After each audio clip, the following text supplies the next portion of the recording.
My business partner, John, and I needed this.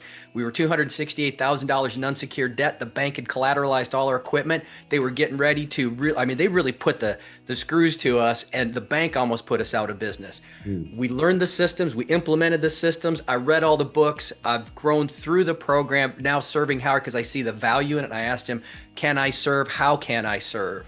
And it's just led to some wonderful, wonderful things. Now helping other business owners get their pathway clear so they can see their objectives and their targets. It's just been wonderful for me.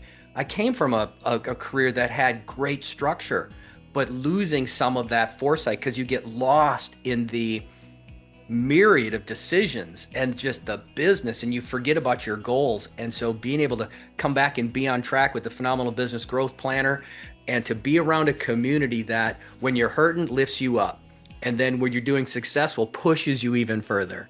And so, Howard, I want to say thank you. I've said this so many times in public. Thank you for not quitting. I wouldn't be here. None of us would be here having this conversation if you would have quit. That 1 second decision to start something, the next 1 second decision to shut it down was so close. And I just can't thank you enough, sir. I will always thank you in public. I love you, brother.